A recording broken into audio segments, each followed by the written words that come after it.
गीता में अर्जुन को स्वयं भगवान कह रहे हैं कि उस परमेश्वर की शरण में जा, उसके लिए उन संतों के पास जा जो तत्वदर्शी हो। इसी प्रकार हजरत मोहम्मद को उनका अल्लाह कह रहा है कि कोई और पूर्ण परमात्मा है, उसको पाने के लिए उन तत्वदर्शी संत की तलाश कर।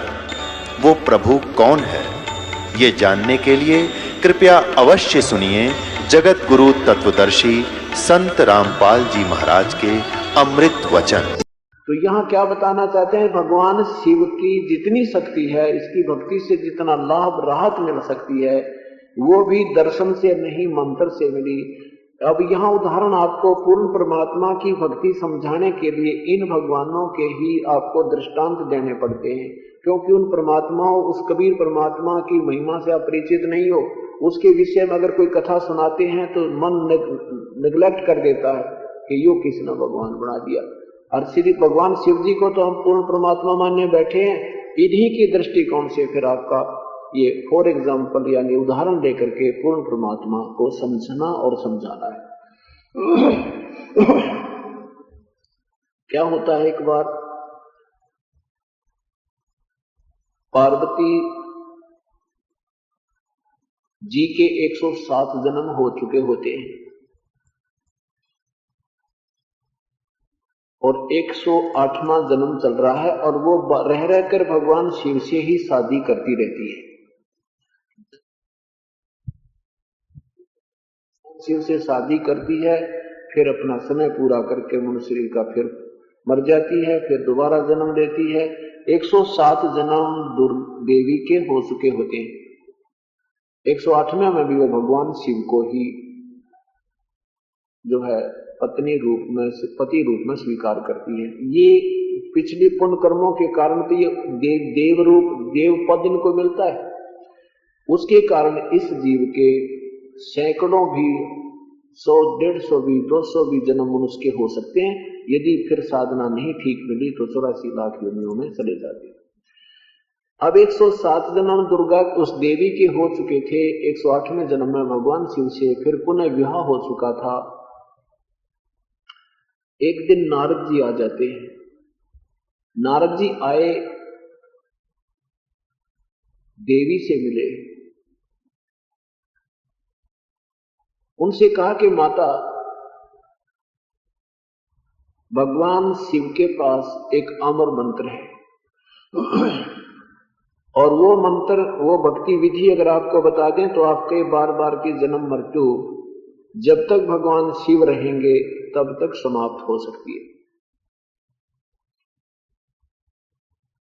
अभी ये बात उस पार्वती के समझ में नहीं आया कि भाई नारद ऋषि जी, ये बात आप कैसे कह रहे हो कि भगवान शंकर जी के पास एक ऐसी मंत्र है और मेरे को नहीं दिया उन्होंने और मैं मरती रहती हूँ। तो नारद जी ने बताया कि आप मरते रहते हो और पुनः इनको ग्रहण करते हो। ये 107 आपके ही शीश हैं। भगवान शिव जी क्या करता था, वो बहुत प्यार करता था पार्वती से, या मर भी जाती थी देखता रहता था, कुछ नहीं कर सकता था। उस प्रेम में, उस भाव में उसके उस सिर ने कंकाल में काट ले, ऊपर एक कटोरा सा है इसका ऊपर इतना ये न्यारा, उसने निकाल लेता था और उसमें पहचान रखने की खातिर उसका वहां सुराख करके और उसने टांग लेता था उसके शीश के कंकाल को, हड्डी को, और एक माला बना रखी थी 107। वो कभी गल में भी डाल लेता था, उनको गले में भी डाल लेता था, और कई विशेषकर खूंटी पर टांग जाता था, घूमने फिरने जाता था। अब पार्वती से भगवान शिव, नारद जी कह रहे हैं कि देखो माता, ये आप ही के शीश हैं, ये 107 लटक रहे, ये आप ही के हैं। आप 107 बार मर चुकी, वो 108वीं बार आपका जन्म फिर है, और भगवान शिव के पास एक मंत्र है जो आपको दे दें तो आपकी बार बार की जन्म मृत्यु का ये राड़ मिट सके है कुछ समय के लिए। अब जब उसने वो सारा सिस्टम देखा, सचमुच ये मेरे शीश हैं, फिर बड़ी प्रभावित हुई। कहने लगी, भाई ये कैसे मानो कि भगवान शिव जी के पास मंत्र है और मुझे मरते हुए देख रहे होते हैं, उन्होंने मुझे ये मंत्र नहीं दिया। तब नारद जी ने कहा कि अभी तक आप इनको पति मानते हो, केवल आप इनको एक पति मानते हो, परमात्मा नहीं मान रहे। आपने अभी तक याचना नहीं की, जैसे एक याचक एक अनमोल वस्तु मांगता है। आप अधीन भाव नहीं किया, आपने पत्नी वाला ही व्यवहार इनसे किया है।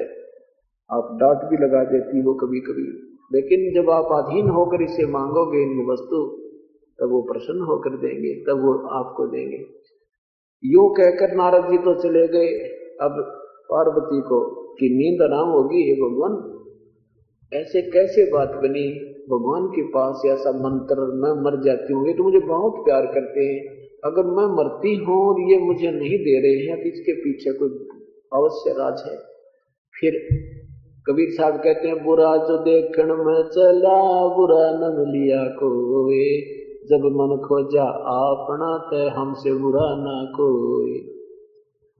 अपने अंदर झांका जब देवी ने, क्या देखा कि मैंने ही, अवश्य मेरे में कोई त्रुटि रही होगी, नहीं तो भगवान नहीं छुपाते मेरे से नहीं छुपाते इस अनमोल जड़ी को। जो ही भगवान शिव जी शाम को घर पे आए, चरणों में गिर गई, ऐसे रोती है जैसे बालक रोया करे। भगवान शंकर ने पूछा, देवी किसने क्या कह दिया, मुझे एक बार बता दे, तू किसने तुझे सता दिया, तू आज दुखी क्यों है, तेरी आंखों में आंसू नहीं देख पा रहा हूं मैं। तो वो कहती है कि भगवान आपके रहते मुझे कौन क्या कह सकता है, लेकिन मेरे से अवश्य कोई त्रुटि रही है, जिस कारण आपने मुझे एक अनमोल वस्तु से वंचित रखा है। हे प्रभु, आपके पास अमर मंत्र है और आपने मुझे नहीं दिया मेरे मालिक, अवश्य मेरे में कोई त्रुटि रही होगी। हे दाता, मैं तो एक बालक थी आपके सामने, हमसे गलती होगी, मुझे क्षमा कर दे। घोड़ा बालक, भोली बालिका समझ के मुझसे कोई गलती अवश्य हुई होगी, जो आपने ऐसे अनमोल चीज मुझे नहीं प्रदान किया। आपके पास एक अमर मंत्र है और मैं मरती रही, आप मुझे देखते रहे, क्या आपका दिल दुखी नहीं हुआ? भगवान शिव जी ने कहा कि पार्वती, ये तेरे बुद्धि के लेवल की बात को ना, ये तेरी बुद्धि तो यहां तक जा नहीं सके थी। को उपदेशी मिला विदाता, हमसे गौरी कह निज बाता। तुझे कौन ऐसा भगवान व्यक्ति मिल गया जो तेरी बुद्धि बदल दी, जिसने आज तेरे अंदर ये विवेक पैदा कर दिया? ऐसा कौन पुण्यात्मा तुझे मिल गया जो तेरी बुद्धि इस तरफ डाइवर्ट कर दी? ना तो आप तो कदे जिक्र करता था प्रभु का, तो सुनती भी नहीं थी और कहती थी मुझे तो मेरे भगवान मुझे मिल गए, सारी दुनिया आपको पूज रही है, मैं किसको पूजूं, मेरा तो पति हो आप। तो उसने समझा कि भगवान कोई और है, उसकी भक्ति से ही आपका कल्याण होगा, और वो मंत्र मेरे पास है, मैं आपका गुरु हूं, और जब तू मुझे एज ए जो ना गुरु माने, शिष्य रूप में तू रहे और इस मंत्र का जाप करेगी तो तेरा कल्याण हो सकता है। और रही बात कि मैं तुझे नहीं प्यार करता था, तू मरती थी, मैं कितना दुखी होता था, लेकिन पार्वती ये मंत्र ऐसे देने का नहीं है। जैसे एक सीप होती है समुद्र में जिसमें मोती बनता है, वो क्या करती है कि समुद्र में रहती है, एक जीव होता है, और जैसे शंख आपने देखे होंगे, ऐसे इस तरह की एक डिबिया सी होती है, और वो इतनी सख्त उसका ऊपर का कवर बॉडी का होता शरीर का, और उसमें एक जीव होता है, और वो समुद्र से बाहर आती है ऊपरली सतह पर, उसमें उसको प्यास लगी होती है। अगर ऊपर से कोई बारिश आ जाती है, एक बूंद भी अगर उसके मुंह में, खुले मुंह में गिर जाती है, तो वो बंद कर देती है, उससे मोती बन जाता है। और वो ऊपर आई हुई है, सीप का मुंह बंद है, और ऊपर से सारा सामन बरस जावे, उससे कुछ नहीं होना, वो मोती नहीं बन सकता। उसके अंदर वो जो जिज्ञासा अंदर से उत्पन्न होती है, आवश्यकता महसूस करती है, तो उस गर्मी सी समुद्र में उत्पन्न होती है, तो वो ऊपर आकर एक पानी की बूंद की तड़प करती है। उस दौरान अगर कोई बूंद उसके मुंह में डल जाती है, वो बंद कर देती है, फिर मोती बना देती है। और मुंह बंद रहता है तो सारा सामान बरस जावे, उसमें कुछ होने वाला नहीं। तो पार्वती अब तेरे अंतःकरण का मुख अभी तक बंद था और मैं कितना ही ज्ञान बरसा देता तेरे कति असर नहीं होता। ये मंत्र तो कति मैं सुना भी देता तो भी तुझे प्रभावित नहीं कर सकता था, तेरे ऊपर ये असर नहीं करता। आज तेरे अंतःकरण रूपी सीप का मुंह खुल गया। ये कोई जब उसने बताया कि मुझे नारद जी मिले थे, कहा कि नारद जी ने अब तेरी बुद्धि बदल दी, तेरे अंदर वह तड़फ पैदा कर दी उसे उस स्वाति बूंद को प्राप्त करने की। अब तेरा अंतःकरण खुला है, अब जो मंत्र मैं दूंगा ये पूर्ण काम करेगा। और बात रही कि मैं आपसे आपके मृत्यु के उपरांत मैं दुखी नहीं होता हूंगा। एक समय आप राजा दक्ष के घर पे, अपने पिता के घर, पूर्व पिता के घर पे, और हवन कुंड में जल का मर गई थी। उस समय में आपके कंकाल को लेकर, शेष बची हुई अस्थियों को लेकर के सीने से लगाए फिरे था और 10,000 वर्ष तक खाना ना पीना, पागलों की तरह तेरे प्रेम में इसको ठाए फिरा करता, पार्वती पार्वती करके। और फिर भगवान विष्णु ने वो कंकाल तेरे वो तोड़ा था, उसका कंकाल का सुदर्शन चक्र था। नैन पड़ी वहां नैना देवी, डन पड़ी वहां वैष्णो देवी, आज भी प्रमाण है वो इतिहास। जब वो उसकी समझ में आई सचमुच ये तो मेरी ही त्रुटि थी, तब तो भगवान ने कहा था कि ऐसी तड़फ तूने कभी पैदा ही नहीं की थी। मैंने बहुत समझाने की चेष्टा की, बहुत कथा सुनाना चाहता था, लेकिन तेरी बुद्धि काम करना बंद कर चुकी थी। अब चल पार्वती, अब चल गौरी, अब नाम दूंगा तेरे ऊपर पूर्ण असर करेगा। एकांत स्थान पर जहां पर अभी अमरनाथ का मंदिर बना हुआ है, पुण्यात्मा हो आप बुद्धिजीवी हो, मेहर की है दाता ने, ऐसे समय पे ये तत्व ज्ञान की वर्षा प्रारंभ की है कि सब बहन बेटी भाई बुजुर्ग नौजवान बच्चे शिक्षित हैं। और जो दंत कथाएं हम सुना करते वो अपने अंदर पहले माल भरा हुआ है, उससे एक तुलना करके उनको रिजेक्ट अपने आप कर देगी बुद्धि। ये घनीकरण की आवश्यकता नहीं। जैसे शाम को आपको कथा सुनाई थी कि स्वयं लाल और लालड़ी की आप स्वयं परख करने लगोगे, फिर आप उससे हृदय हट जाएगा, लाल और लालड़ी का फिर पहचान हो जाएगी। ये मन आप ही रिजेक्ट कर देगा, रुचि ही नहीं बन सकती चाहे को कितनी बात बनावे। और जब तक हमें तत्व ज्ञान नहीं है तब तक हम भ्रमते भटकते फिर ही रहे थे और जीवन व्यर्थ होता रहता था। तो वहां भगवान शिव ने एकांत स्थान देखा और वहां पार्वती से एक आसन बिछा कर कपड़ा बिछा लिया, जैसे बैठने खातिर बिछाए लें कि तब बैठ जाओ, और कहा बैठ जा पार्वती, अब मैं तुझे कथा सुनाता हूं। क्योंकि जैसे पहले हम चेतावनी की 2-4-10 लाइन सुनाते हैं, तो उससे क्या होता है कि आत्मा में एक गर्मी पैदा होती है, आत्मा परमात्मा की मेल्ट होती है, पिघल जाती है, और फिर उसमें जो करड़ापन से वो दूर हो जाता है, फिर परमात्मा की कथा को ये प्यार से सुनता है। तो इस प्रकार वो किया जाता है।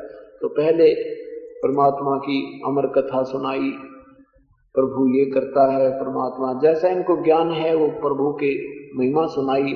फिर उसके बाद उसको पाने का मंत्र सुनाया कि मूल कमल में गणेश का वासा, और नाभि कमल, फिर स्वाद चक्र में ब्रह्मा का, नाभि कमल में विष्णु जी, हृदय कमल में शिव।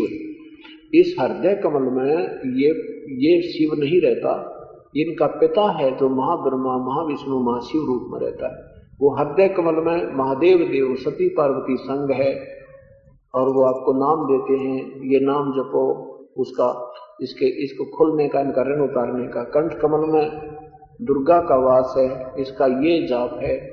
फिर धीरे धीरे त्रिकुटी पर पहुंच गई। जब इससे ऊपर ये आत्मा पहुंच गई ऊपर देखा, क्योंकि वो दोनों पुण्यात्मा थी, उनको शीघ्र, और भगवान शिव भी यानी यहाँ के समर्थ हैं, जितनी शक्ति है, पार्वती भी पुण्यात्मा थी, इसलिए संस्कार थे, उनमें शीघ्र ही वो वृत्ति उसकी वहां पहुंचती गई।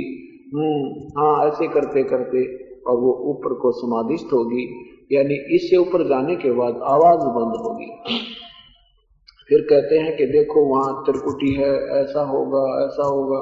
तो उधर से क्या है, एक तोता, एक मादा तोते ने अंडे दे रखे थे, उसी वृक्ष के, सूखे वृक्ष की खोगड़ में, एक सूखे वृक्ष के नीचे बैठे थे कि कोई पक्षी भी आकर हमारे वचनों को ना सुन ले, इस मंत्र को ना सुन ले।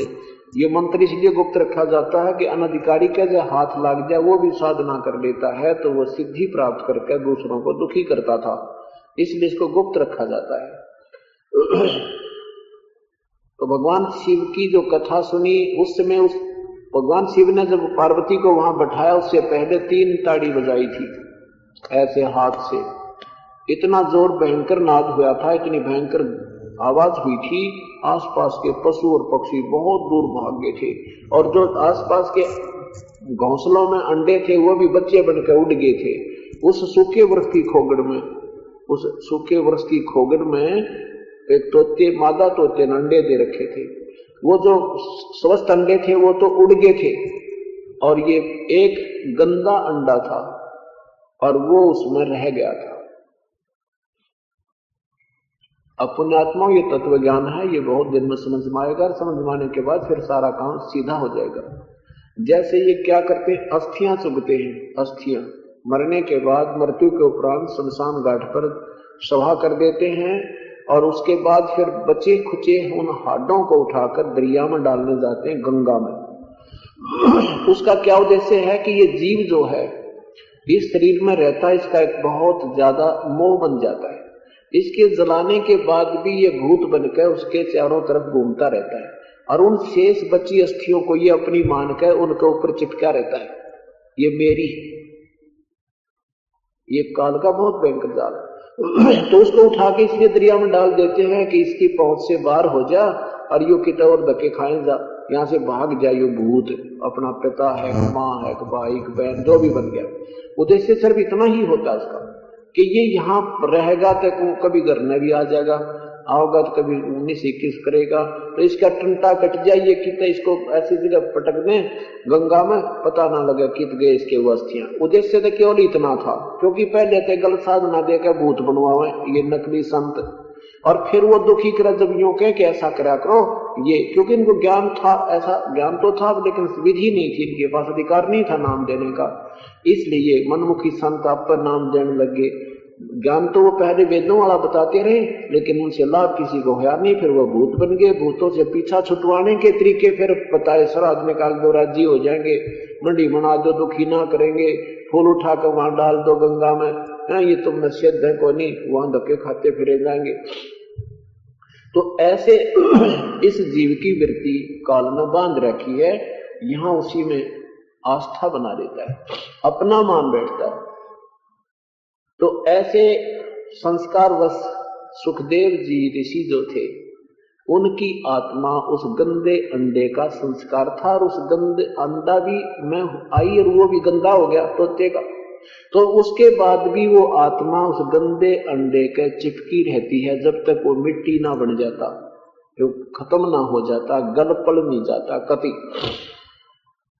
तो वो आत्मा चिपकी हुई थी उसके। उधर से भगवान ने वो कथा सुनाई, भगवान शिव की कथा से, उनके वचनों से वो अंडा स्वस्थ हो गया। अंडा स्वस्थ हो गया तो उसमें बच्चा बन गया, बच्चा बनकर हुंकारे भरने लग गया। जब पार्वती सो गई है, यानी उसकी समाधिस्थ हो गई है, और बोल हुंकारे अभी चल रहे तो भगवान शिव ने देखा कि ये तो अचेत हो चुकी है, ये तो यहाँ बाह्य संसारिक भावना से दूर हो गई है, ये बोल कौन रहा है।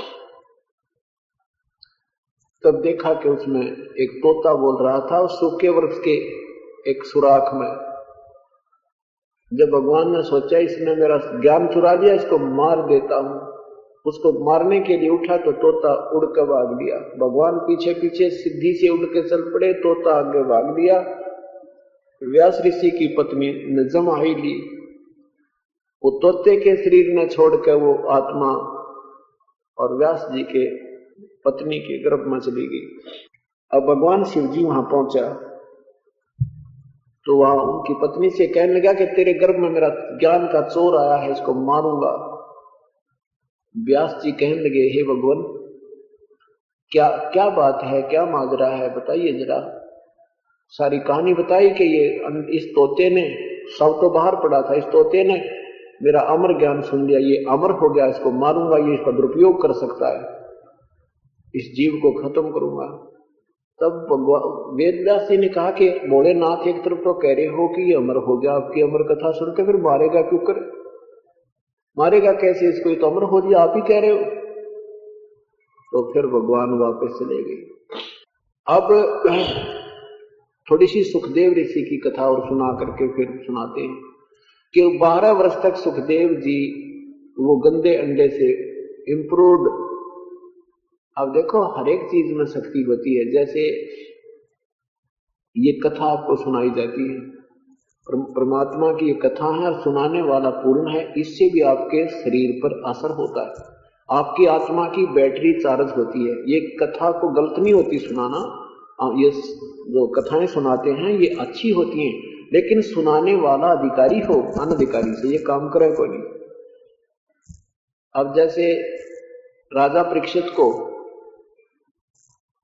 7वें दिन सर्प ने डसना था, उसमें ये निष्कर्ष निकाला गया ऋषियों के द्वारा कि इसको 7 दिन ये श्रीमद् भागवत सुधा सागर ये सुनाई जाए, इसका ध्यान यहाँ सांसारिक लोगों से हटकर और प्रभु में लग जाए इस कथा के, और ताकि इसका यहाँ पर मोह ना रहे, मोह ना रहेगा तो ये यहाँ से फिर स्वर्ग चला जाएगा।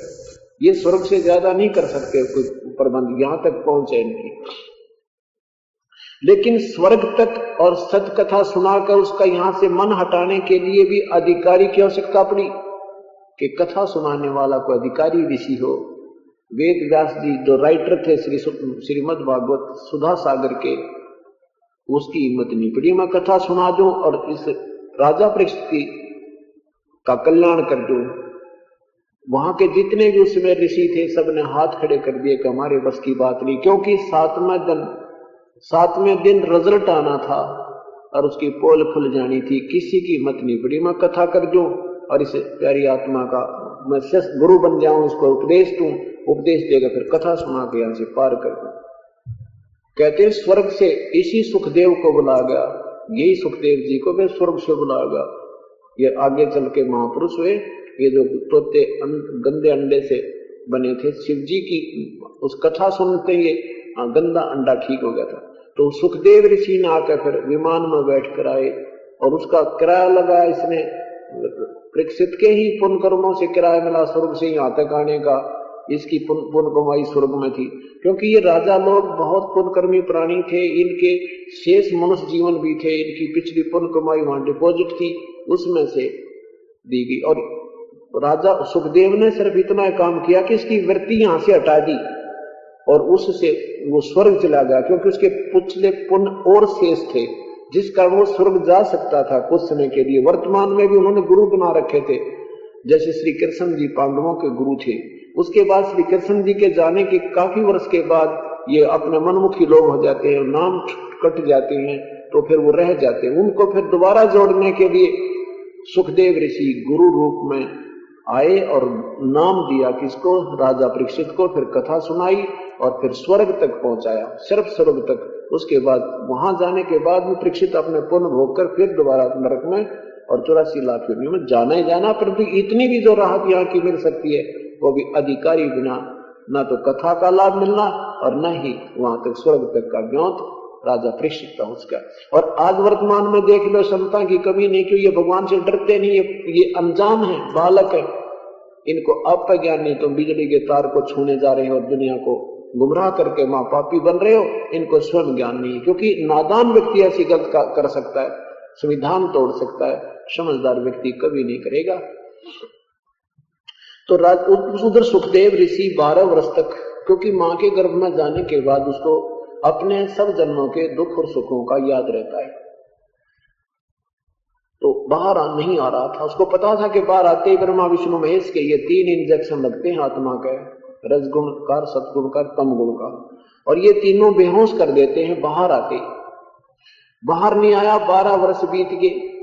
ब्रह्मा विष्णु महेश को चिंता हुई कि ये तो संविधान टूट जाएगा, 12-12 वर्ष तक माताएं कैसे गर्भ में रखेंगी बच्चों को, ये तो 9 महीने में तंग हो जाती हैं, ये संविधान बदल गया, ये हमारी जो ना क्रिया बदल जाती है, हमारी मर्यादा को ये भंग कर रहा है। तो तीनों देवता आके व्यास जी की पत्नी के पास खड़े हो जाते हैं और कहते हैं आपके गर्भ में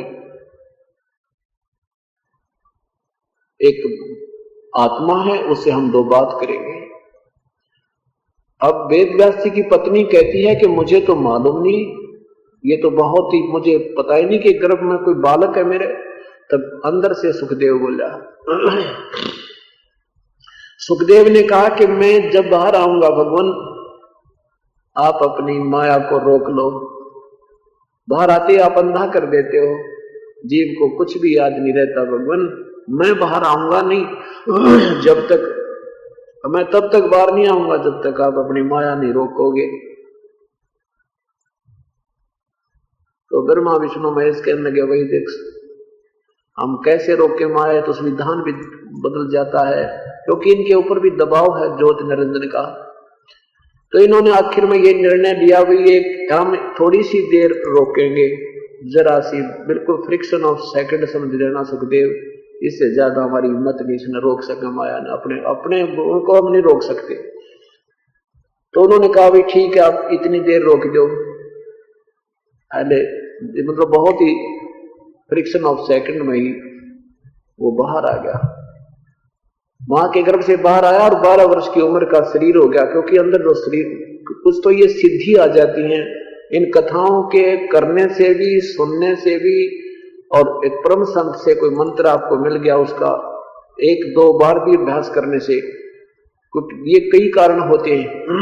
वो जल्दी बैटरी चार्ज होती है, जैसे एक तो बैटरी घनी डिस्चार्ज हो रही हो और एक थोड़ी सी डिस्चार्ज हुई हो, थोड़ी बहुत होगी और जल्दी चार्ज हो जाती है, कुछ समय वो फिर भी काम चला देती है। ऐसे ही सुखदेव ऋषि बहुत जन्म जन्मांतर के पुण्य थे उसके साथ में, लेकिन संस्कार वश वो 84 लाख योनियां भी भोग रहा था, उसके बाद भी उसके पुण्य शेष बहुत थे और वो हमारे अंतःकरण में फीड होते।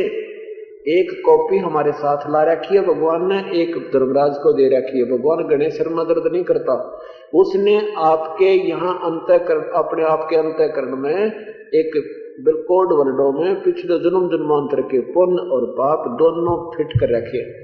अब वो जब तक परम संत नहीं मिलेगा, वो जो का तो आप रोबोट की तरह चलोगे, और परम संत मिल जाएगा फिर उनमें चेंज कर दिए जाते हैं, फिर उसके अनुसार ही चलना है। वो उसने नियम बना रखा है, उसका विधि बता रखी है। तो उसमें कुछ सिद्धि आ गई, उस सिद्धि से एक सिद्धि गुप्त छपावे, एक सिद्धि लघु और दीर्घ हो जावे, छोटा बन जा और बहुत बड़ा हो जा।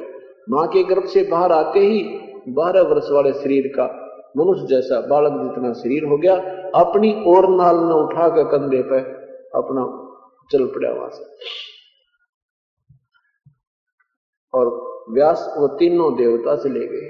व्यास जी ने कहा, बेटा पुत्र पुत्र एक बार दर्शन तो दे, तेरी 12 वर्ष इंतजार करी मैंने।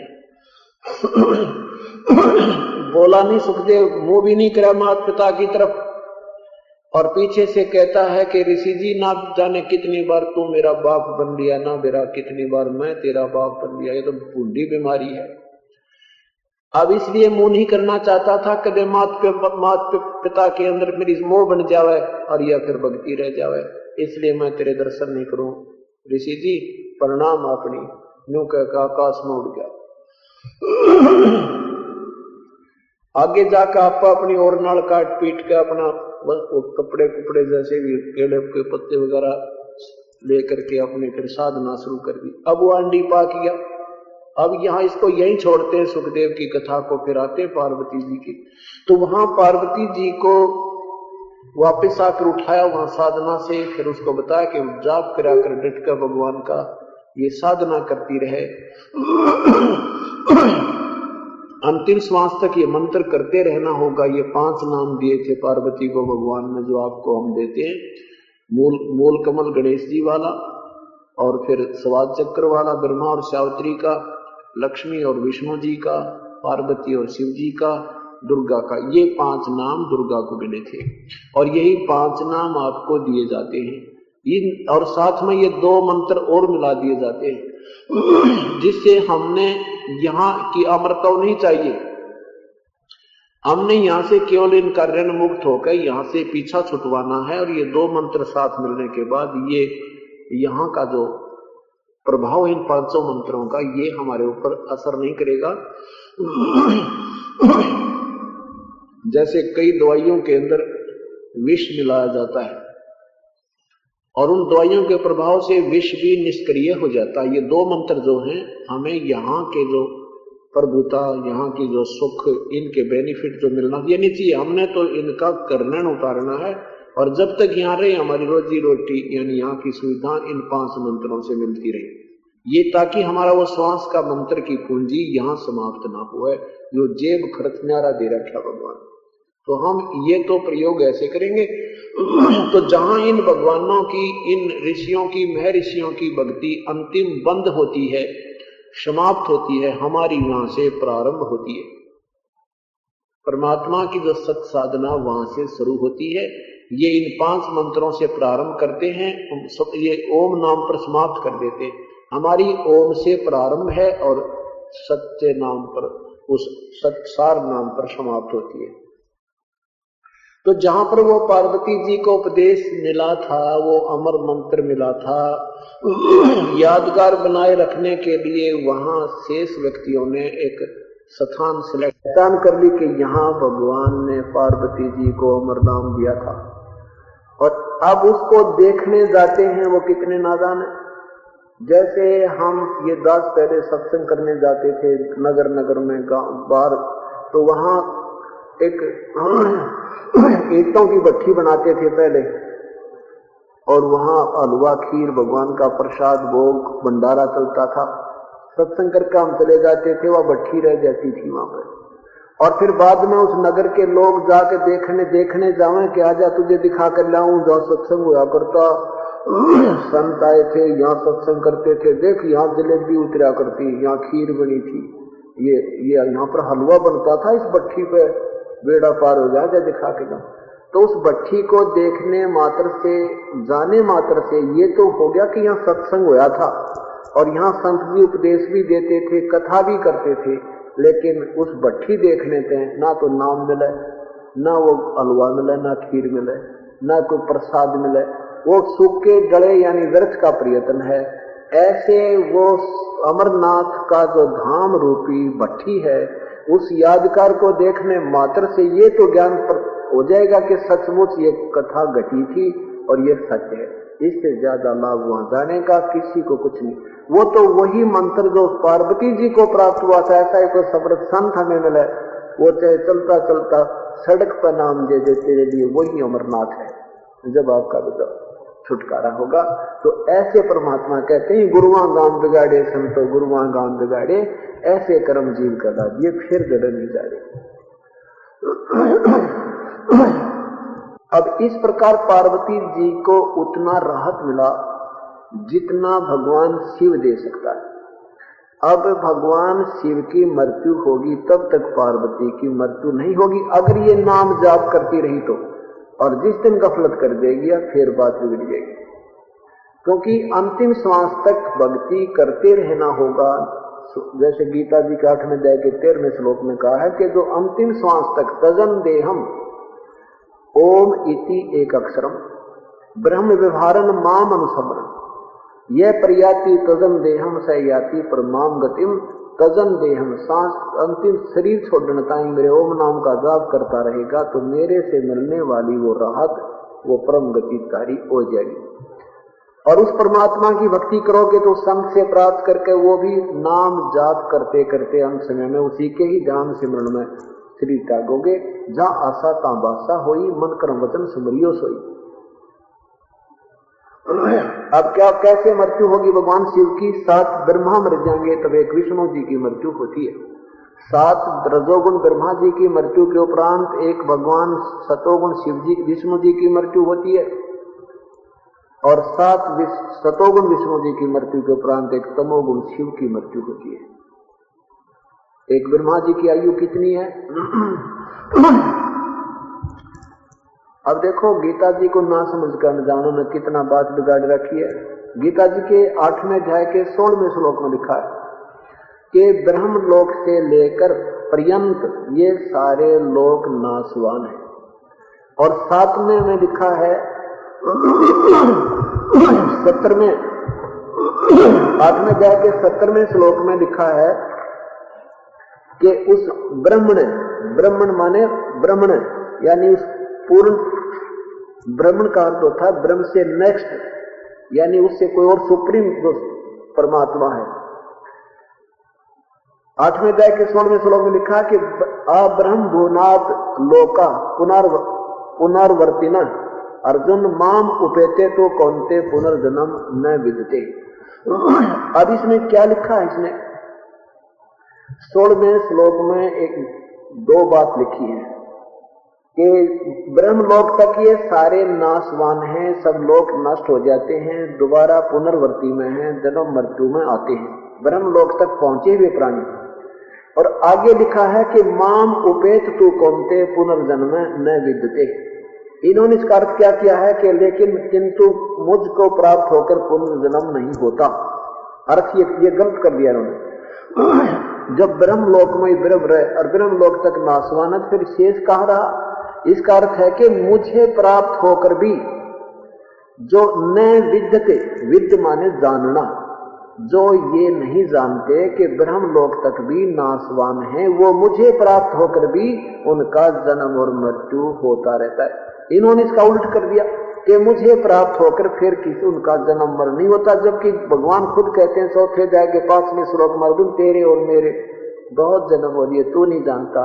दूसरे अध्याय के 70वें श्लोक में, दूसरे 12वें श्लोक में कहता है कि तू और मैं और ये राजा लोग पहले भी थे और आगे भी रहेंगे। और 17वें श्लोक में दूसरे अध्याय के में कहा है कि वास्तव अविनाशी तो उसको जान जिसको मारने में कोई समर्थ नहीं और जिससे सब संसार व्याप्त है। 100 जगह प्रमाण दे रखा है। तो यहां इन्होंने लिखा कि ब्रह्मलोक तक ये सभी नाशवान हैं और मुझे प्राप्त होकर भी जन्म मृत्यु में है, जो ये नहीं जानते कि ब्रह्मलोक तक ये सब नष्ट होते हैं, जो ये ना जानते। विद्यते माने नहीं जानते। इन्होंने लिख दिया कि फिर नहीं, विद्यते माने नहीं होते, नहीं, जो ये नहीं जानते।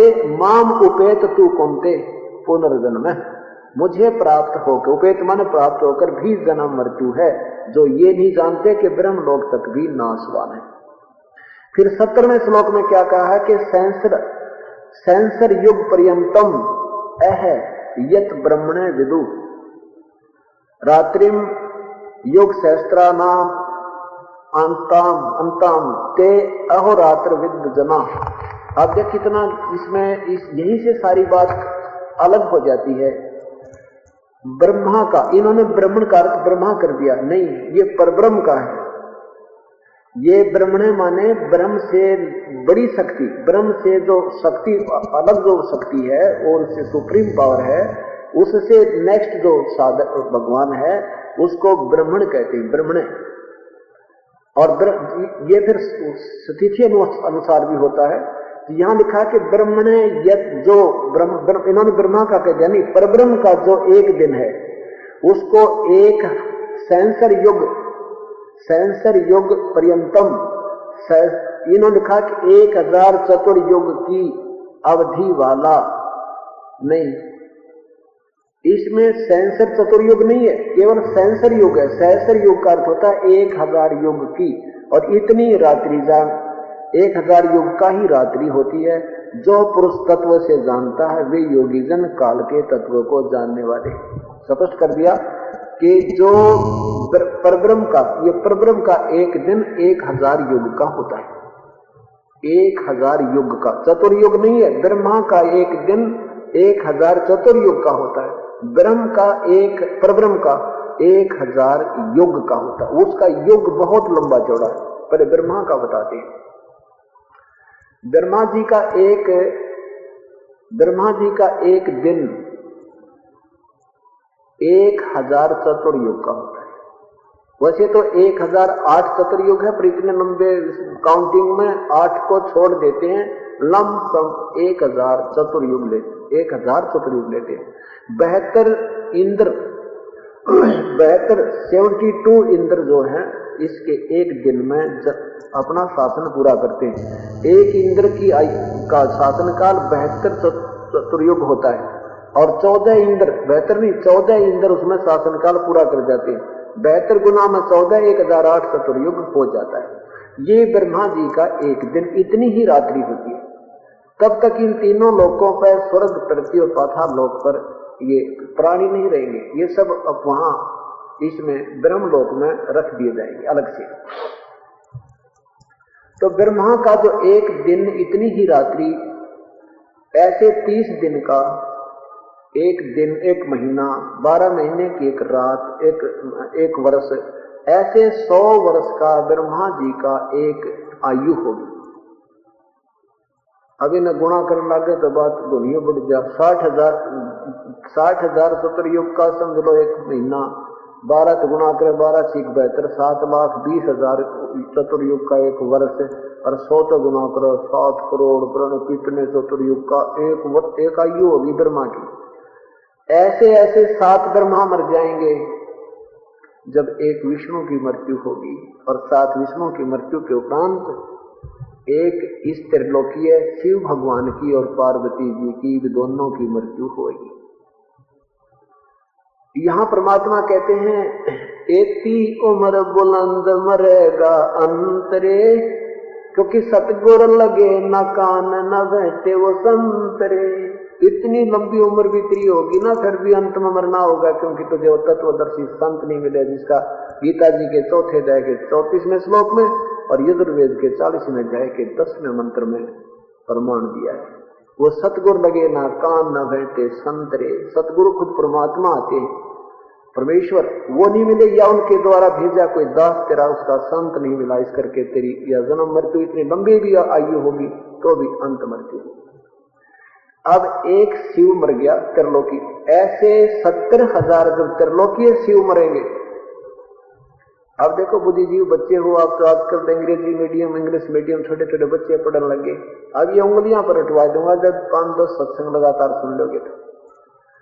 अब 70,000 त्रिलोकीय शिव ऐसे मर जाएंगे, तब इस ब्रह्मलोक में रहने वाला ये त्रिलोकीय महाशिव, वो भी अपने 3 रूप बनाकर रहता है। ऐसे अपने शरीर छोड़ता है, स्वयं ही धारण कर लेता है।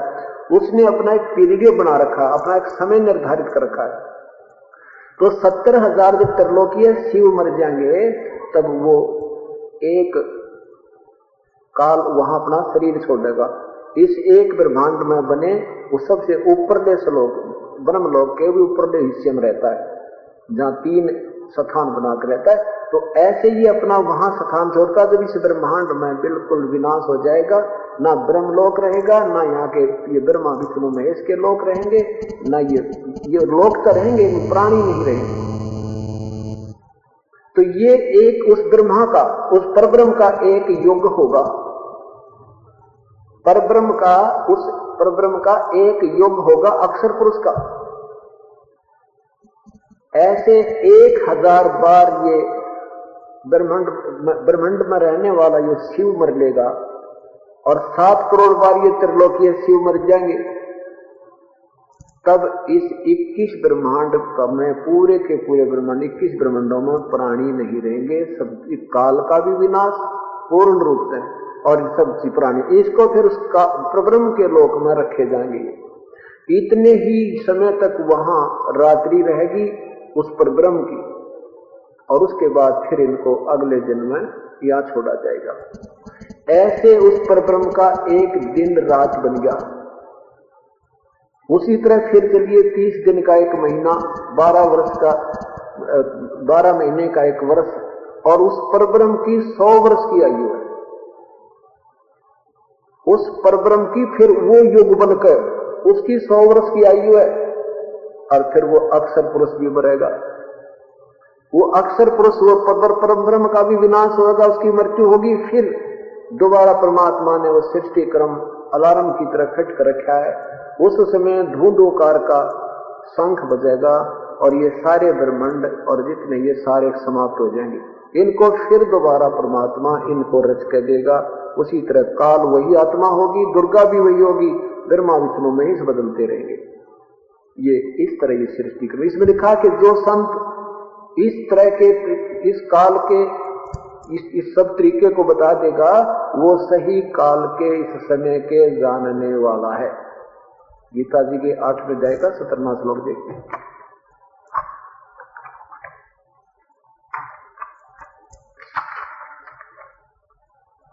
इसमें क्या बताया है कि ब्रह्म का, ये परब्रह्म का लिखना, परब्रह्म का जो एक दिन है वो 1000 युग का अवधि वाला, और रात्रि को 1000 युग, वाला और रात्रि को 1000 युग ही समझना इसको। ये चतुर्युग गलत लिखा, संस्कृत में चतुर्युग नहीं है, सेंसर युग है। जो पुरुष, जो संत तत्व से जानता है, वे योगी जन, वो व्यक्ति इस काल के तत्व को जानने वाले हैं। वो संत सही हैं, वो इस सब संसार को जानते हैं। और इसी में फिर आगे जाके बताया है, ये प्रमाण पूर्ण दिया इसके अंदर कि संपूर्ण चराचर भूतगण इस परब्रह्म के, ब्रह्मा का नहीं है, परब्रह्म के एक दिन के प्रवेश काल में डायरेक्ट से, अर्थात परब्रह्म के सूक्ष्म शरीर से उत्पन्न होते हैं, और ब्रह्मा की परब्रह्म की रात्रि से ही उसमें उस काल में प्रवेश, काल में उस अव्यक्त नामक परब्रह्म के सूक्ष्म शरीर में ही लीन हो जाते हैं। इवन ये तो जो है ना ब्रह्म अपनी बता रहा है, ये तो फिर अपने से ऊपर की अटकल लगाएगा, अपने लेवल का सी बता रहा है, उससे ऊपर अटकल लगा रहा है कि उसके शरीर में नहीं, ये उस परब्रह्म के लोक में रख दिए जाते हैं। आगे देखना, हे पार्थ, वही यह बोध समुदाय उत्पन्न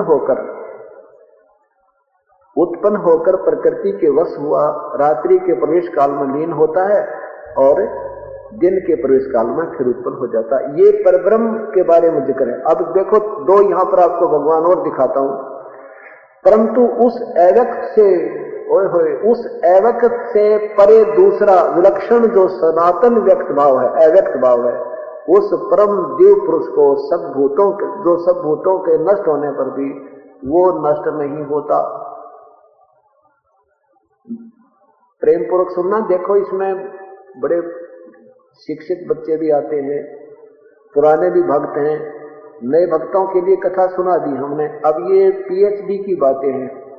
जो बच्चे रोज आते हैं, कथाएं सुनते हैं, वो भी अच्छी हैं। उनको अब इनकी आवश्यकता है इन लास्ट की पॉइंटों का, जिससे आप बिल्कुल दृढ़ हो जाओगे। ज्ञानी मत बनना, लेकिन इस ज्ञान से आप डगमग नहीं होगे। ज्ञानी बनने के बाद भगवान रिजेक्ट कर देता है। ज्ञानी नहीं चाहिए हमने जिज्ञासु रहना है, और जिज्ञासु होने के बाद फिर हम ज्ञानी वक्ता बन जाएंगे। वक्ता नहीं बनना, हमने वक्ता नहीं बनना, ज्ञानी बनना है, वक्ता नहीं बनना। क्षमा करना। ज्ञानी तो आपने बनना है कि ये अगर हम ऐसी गलती करेंगे ये हानि होगी, ऐसा नहीं करेंगे तो ये नुकसान हो जाएगा। तो इसमें क्या है, क्या लिखा है कि परंतु उस अव्यक्त से, अब जिस परब्रह्म के लोक में ये सब आत्माएं 21 ब्रह्मांड विनाश होने के बाद चली जाती हैं, तो यहां बताया है कि परंतु उस अव्यक्त से परे दूसरा जो अव्यक्त सनातन अव्यक्त भाव है, वह परम दिव्य पुरुष, वो परमात्मा तो सब प्राणियों के नष्ट होने पर भी कभी नष्ट नहीं होता। वो सतलोक ब्रह्म बोल रहा है और परब्रह्म के विषय में जानकारी बता रहा है कि उस 1000 युग के बाद सब प्राणियों का विनाश हो जाता है, फिर उसमें उसके लोक में रख दिए जाते हैं। फिर कहता है कि उस परब्रह्म से भी एक और न्यारा अव्यक्त भाव है, वो दूसरा, वो कभी नष्ट नहीं होता। वो सतलोक में पूर्ण परमात्मा के इस तरफ संकेत किया है।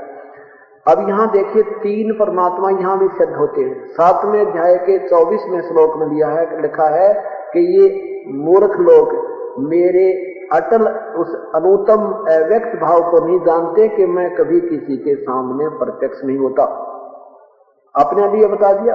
अब यहां बताया कि वो अव्यक्त जो अब बताया परब्रह्म के विषय में, जो जिस अव्यक्त में ये 1000 परब्रह्म के 1000 युग के बाद एक दिन पूरा होता है तो रात्रि प्रारंभ होती है, ये सब उसमें रख दिए जाते हैं परब्रह्म के लोक में। कहते वो दूसरे नंबर का अव्यक्त हो गया। इस अव्यक्त से भी जो दूसरा परम अव्यक्त, सनातन अव्यक्त, भाव है वो कभी विनाश नहीं होता। 3 अव्यक्त शब्द हो गए। ये काल भी अव्यक्त है, ये तो जानबूझ के अव्यक्त है। ये किसी के सामने जो चीज विद्यमान है, साकार है, हमारी दृष्टिकोण की रेंज से, पहुंच से बाहर है, क्षमता से, तो हम उसको अव्यक्त कहते हैं, उसको प्रोक्ष बोलते हैं। तो और परब्रह्म भी अव्यक्त है साकारी। और तीसरा जो अव्यक्त है प्रभु परमात्मा भी अव्यक्त है, पूर्ण ब्रह्म, वो भी साकार है। वो हमारी दिव्य दृष्टि की रेंज से बाहर है। यहां जिस रूप में आता हम उसको पहचान नहीं पाते। कहते इस अव्यक्त से भी, दूसरे नंबर के अव्यक्त से भी जो दूसरा जो अन्य अव्यक्त भाव है, इस परब्रह्म से भी जो और भगवान है, वो कभी सब प्राणियों के भी विनाश होने पर भी कभी विनाश नहीं होता। 7-8वें अध्याय का 20वां श्लोक है। और उसको अव्यक्त अक्षर इस नाम से कहा जाता है, अविनाशी अव्यक्त प्रभु इस नाम से कहा जाता है। उसी अव्यक्त भाव को परम गति कहते हैं।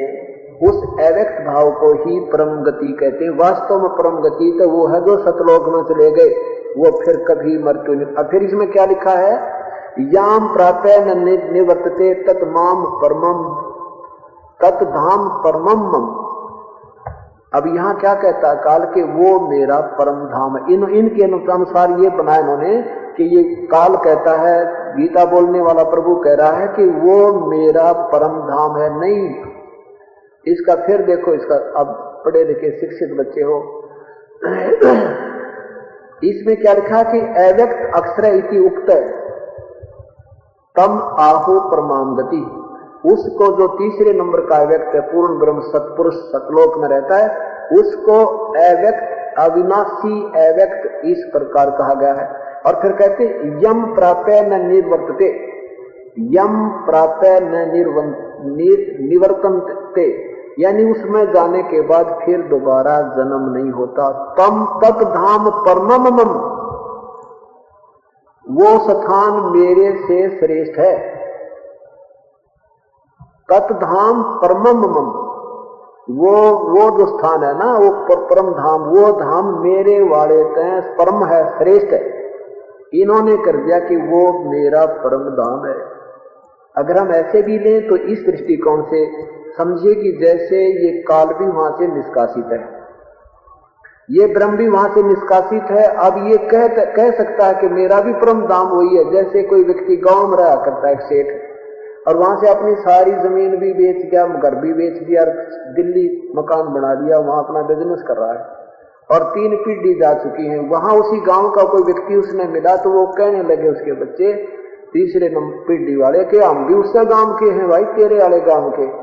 और वहां उनकी कोई जमीन नहीं, कोई जायदाद नहीं, पर आज भी वो कह रहे हैं कि हम भी उसी गांव के थे, हमारा पुराना गांव वही था, और वहां उसका है कुछ नहीं। इस दृष्टिकोण से सोचे तो भी ये कह रहा है कि मैं भी उसी, मेरा भी वही परम धाम है, करीब इसका वहां है कुछ नहीं।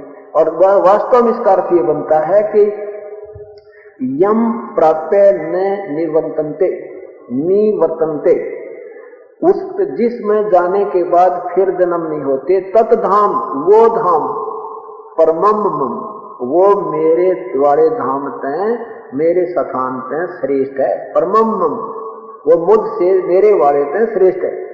सीधा सा अर्थ ये बनता। पर इन उलझा इतना रखा, कहां तक सुलझावे। सोमन मिट्टी डाल दी, एक घेरे कुएं में घेर कर सत भक्ति को सदग्रंथों का अनुवाद मानरत कर डाला है निकम्या ने। और ये धीरे धीरे, क्योंकि अब शिक्षित समाज आ गया, इसलिए मुझे बहुत सहयोग मिला है। अब पीछे आसाराम, श्री आसाराम जी के विषय में पेपर में निकलवाई थी, दिल्ली में भी, तो फिर उसके बाद रिवाड़ी भी, वो उनका सत्संग था, वहां भी निकलवा दिया हमने। अब उद्देश्य ये नहीं हमारा हम किसी को भाई परेशान करें या किसी के साथ बदतमीजी करें, लेकिन एक मिसगाइड कर रहा है वो सबसे बड़ा दोषी व्यक्ति है। और सत्य हमारे सामने है, शास्त्र अपने सामने है, इनको देखो और इनको अगर हम गलती करें तो हमें फिर बताओ, हम उसको अपना सुधारेंगे। तो कहने का भाव दास का यह है कि सब संतों के विषय में समाचार पत्रों में दास ने निकलवा दी। यही प्रार्थना करते हैं कि या तो आपका जो मार्ग ठीक है उसका इसका उत्तर दो, और नहीं है तो इसका सिद्ध हो गया कि तुम बिल्कुल फेल हो। तो इस प्रकार दास ये चाहता है कि अब सभ्य समाज आ गया ना, तो ये नाश करा देते हैं। सबको पता लग गया कि सब शिक्षित हैं और शास्त्र अपने पास हैं, अब कोई नहीं चल सकता, ना बुद्धिजीवी लोग उनको सहयोग देते हैं। तो इस प्रकार यह गाड़ी भगवान वाली ठीक चलेगी। अब ये सतभक्ति होगी, ये सारा संसार एक होगा, और फिर पश्चाताप करेंगे, भगवान हम कहाँ उलझा रखे थे। उस दिन की इंतजार है कि हम एक हों और एक भक्ति की, एक प्रभु की भक्ति करें। आज हम लौट रहे हैं एक दूसरे को, और लौट कर अब धनी बनना चाहते हैं, धनी नहीं बन सकते, 7 जन्म नहीं बन सकते, दूना पाप चढ़े सिर पे। और फिर परमात्मा के चरणों में आएंगे, देखना आपको कितना सुख देगा, आपके घर में सुख, आपके तन में सुख, आपके काम में बरकत। एक बहन कह रही थी कि हमने वही ठेका गेहूं का, वो टैंकी प्रति वर्ष भरा करते, और उसमें बीच में हमने और डालने पड़ा करते। अब पीछे एक बार हमने पाठ भी कराए, 2 पाठ कराए उन्होंने, जिसमें सैकड़ों व्यक्ति 3-4 दिन भोजन आहार करते रहे। उसके बाद भी कह रही थी जी 2-3 मन गेहूं फिर भी बच गए, और जब तो वो सारा खाकर 2-4-10 मन और खरीदने पड़ा करते। तो कहने का भाव ये तो जितना हम करते रहेंगे उतना ही आपको निर्णायक पता लगता रहेगा, जैसा आप करते रहोगे उतना ही आपको बेनिफिट आपके प्रत्यक्ष होता रहेगा। और ऐसे तो हजारों कहानी है कि मैंने 2000 रुपये दे रहे थे 5000 पाए, मैंने 500 रुपये दे रहे थे 1500 पाए, और कति 500 से अतिरिक्त एक नया पैसा हमारे पास नहीं था। एक भक्त बता रहा, 2 दिन पीछे मैंने बताया था आपको कि उसके 12,000 रुपये लोन ले रखे थे उसके पति ने, 10-12 वर्ष पूर्व, और वो उसका अकाउंट कराने गई थी, उस कंप्यूटर ने उसको कहा तेरा नील अकाउंट, कोई बैलेंस नहीं। वो झगड़ रही है उनके साथ, तुम ढंग से बता दो फिर इसका 50,000 बना पाओगे। मुझे फिर मैनेजर के पास पहुंचे, मैनेजर ने भी स्वयं उस कंप्यूटर में डाल के उसका नंबर निकाला, उसमें बैलेंस मिल पाया। तो उसने मैनेजर ने कहा बहन तू जा, शर्म ना खपाओ मेरे पे, तेरा कोई बैलेंस नहीं, लिख के दे दिया। अब बताओ, परमात्मा ने बैंक वाले का भी पूरा कर दिया और उसे अपनी बेटी का भी दुख दूर कर दिया। फिर वो उसका वो आया हुआ था बिजली का बिल, अब उसने एक कमरा छापा बेचारी ने, वो भी एक विशेष साइड दी जाती है गवर्नमेंट की तरफ से विशेष गरीबों को, उसके तहत बनाया, उसके कुआड़ से देना, और ये बिल भरना आ गया, वो बिल भरने का पैसा नहीं। तो उसने बिल में क्या बताया कि 700 कुछ रुपए आपके सरकार की तरफ और बकाया है। बिल इसमें 2 महीने का बिल भर के 700 और बाप का बैलेंस है, 2 महीने और मनमाना का आपके निकल जाएंगे। और रो और बतावे, और कहती मैं दूसरे को कहती हूँ तो वह नो कह तुम रोज नई बकवाद कराया करो, ये काम कभी हो सकता है ऐसा? और वो रो रही है और बता रही है। ऐसे ऐसे सैकड़ों केस, हजारों लाखों केस आपको बता दूं भगवान के। परमात्मा ऐसे ही काम किया करता है, प्रभु के यही गुण थे, पर हमारा उससे कनेक्शन ना हुआ था उस पावर से। अभी तक हमारे को वो संत गले डोंगी जिन्हें की करके लट के तार बांध रखे, आगे कनेक्शन दे रखे, फिटिंग बढ़िया कर रखी, बात बढ़िया, गुण बहुत अच्छे गाजे, और ना वो स्वयं योग युक्त, ना उनके पास कोई पावर थी, अपनी भी बैटरी डिस्चार्ज हो गई थोड़ी बहुत सुख देकर। तो इस प्रकार ये गुमराह कर रखे थे। पुण्यात्माओं आपके भाग जगे हैं, अब चूकियो मत ना इस समय ने, धन है तुम्हारे माँ बाप ने। हर महीने इसी गर्मी में सर्दी में बहु संख्या में आ रही है। अब पता लग गया कि आपको उद्देश्य का, मूल उद्देश्य का ज्ञान हो गया और परमात्मा का आपके सिर पे हाथ हो गया। नहीं तो यहाँ आ नहीं सकता प्राणी, बुलाए तो भी नहीं आ सकता। ये तो मेहर प्रभु की, आपके पुण्य कर्म आपके ऊपर गढ़ा राज्य हो गया भगवान। और ऐसे ही लगे रहना। बोलो सतगुरुदेव सत साहिब। तो करो तो बावड़ू, दौरे दौरे करो तो जाऊं, ज्यों राखो त्यों ही रहूं, जो देव सो खाऊं।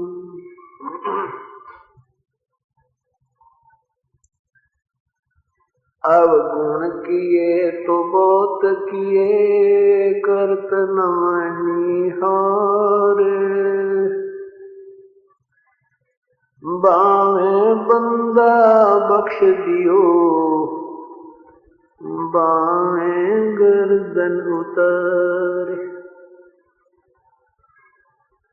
अब गुण मेरे बाप जी, बख्शो गरीब नवाजी, जो मैं पूत कपूत हूँ, बोर पिता को लादी।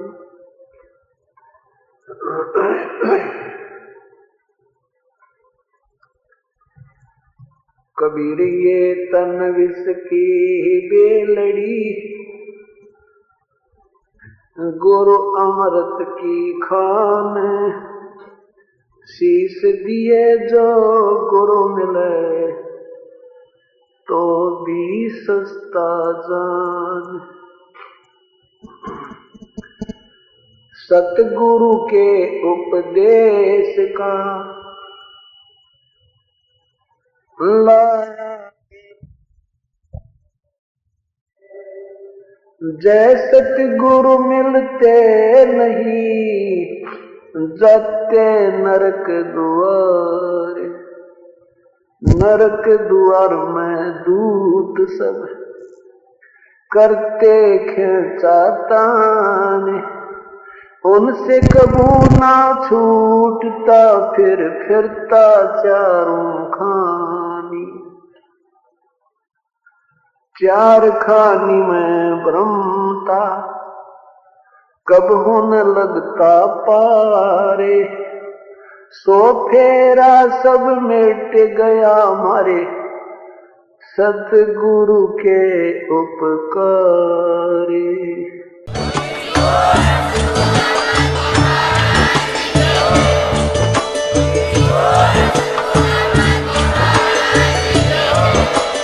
आप सुन रहे थे जगत गुरु तत्वदर्शी संत रामपाल जी महाराज जी के मंगल प्रवचन। अधिक जानकारी के लिए विजिट कीजिए हमारी वेबसाइट www.jagatgururampalji.org। संत रामपाल जी महाराज जी के शुभ आशीर्वाद से पूरे विश्व भर में 500 से भी ज्यादा नाम दीक्षा केंद्र हैं, जिन पर संत रामपाल जी महाराज जी द्वारा ऑनलाइन निशुल्क नाम दीक्षा दी जा रही है। अपने नजदीकी नाम दीक्षा केंद्र का पता करने के लिए संपर्क करें 8222880541।